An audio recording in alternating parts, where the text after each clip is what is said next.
শাকিব খান ভাইয়ের সিনেমায়, অনন্য মোহন ভাইয়ের সিনেমায় দরদে আমি গান করছি, 2টা গান। এটা বিশেষভাবে অবশ্যই আনন্দ দিচ্ছে, লাইক এসির বাতাসের মতো।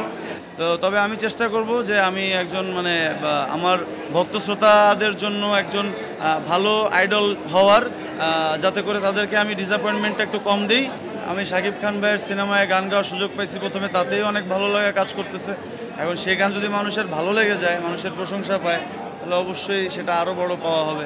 না, এই জিনিসটা আসলে যারা গানটা রচনা করছেন বা গানটার আসল যে ছবিটা, ইমেজটা এটা আঁকছেন, যেমন অনন্য মোহন ভাই পরিকল্পনা করছেন, তারপরে যিনি গানটা লিখছেন, যিনি ডিরেকশন দিচ্ছেন, তো এনারা আসলে মানে আমার থেকে আরও সুন্দরভাবে মানে গানটাকে আগের থেকেই পরিকল্পনা করে রাখছিল যে নোবেল গাইলে হয়তো ভালো হবে, বাট আমি ওইভাবে বুঝতে পারিনি, বিকজ আমার তো অভিজ্ঞতা অত বেশি না।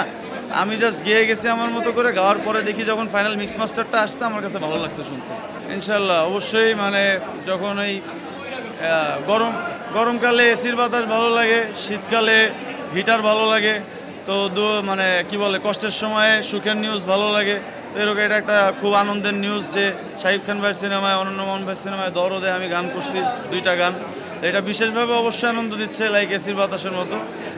আর হচ্ছে যে কিভাবে ধরে রাখবো, ইনশাল্লাহ এরপর থেকে আমি কন্টিনিউ চেষ্টা করব যে সময়ানুবর্তিতা এবং নিয়মানুবর্তিতার মধ্যে দিয়ে কাজ করে আমার প্রডিউসার তথা দর্শক শ্রোতা, ইনফ্যাক্ট আপনারা সাংবাদিক ভাই বোন যারা আছেন সবাইকে খুশি রাখার চেষ্টা করব। ধন্যবাদ।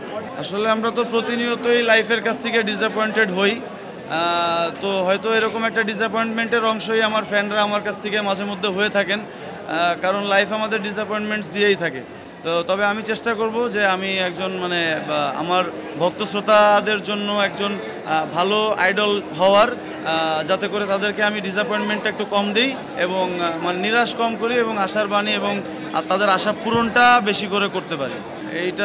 এইটা আসলে একটু বলা মুশকিল, কারণ কি ভালো গান প্রতিনিয়ত তৈরি হচ্ছে, এটাও সেরকম একটা ভালো গান, কিন্তু আসলে মানে সব কিছুর ঊর্ধ্বে তো একটা ভাগ্য বলে একটা কথা আছে। দর্শক শ্রোতাদের মানে সমাদর যেরকমভাবে পাচ্ছি, তাতে করে যদি গানটা ক্লিক করে যায়, তাহলে গানটার তথা আমার কোনো হয়তো হেটার্স থাকবে না আর কি। মানে গানটা খুব সুন্দর একটা গান, এরকম এত সুন্দর একটা গান যে গানটাকে মানুষ কেউ ঘৃণা করতে পারবে না আর কি।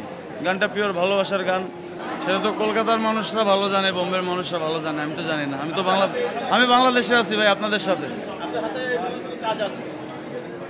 সেটা যদি থাকে তাহলে আপনারা জানতে পারবেন। দর্শকদের কাছে আমি বারবার গেছি এবং এখনও যাই, এখনও আমার মাঝে মধ্যে শো থাকে, প্রতিটা শোতে 30, 40, 50 হাজার মানুষ আমার সামনে দাঁড়ায় দাঁড়ায় গান শোনে, বসে বসে গান শোনে। তো আমাকে ছোঁয়ার চেষ্টা করে, ধরার চেষ্টা করে, আমিও দেখি তাদের আবেগ, তাদের ভালোবাসা সব কিছু সামনে থেকে দেখার সুযোগ হয়। যেহেতু আমি শুধুমাত্র মানে স্টুডিও সিঙ্গার না, আমি একজন লাইভ পারফর্মার, সো আমার মানুষের কাছে যাওয়ার সৌভাগ্যটা অ্যাকচুয়ালি বেশি হয়, মানুষের আপ্যায়ন পাওয়ার। তো সেদিক থেকে আমি অনেক লাকি। শ্রোতাদেরকে আসলে কিছুই বলার নাই, বিকজ শ্রোতাদের যেটা ভালো লাগবে দিন শেষে শ্রোতারা ওইটাই শুনবে। আপনি মানে বাংলা হিন্দি আসলে মানে গানের সুরের তো কোনো ভাষা নাই, তো যে কারণে বাংলা হিন্দি নির্বিশেষে সবই শ্রোতাদের কাছে এক।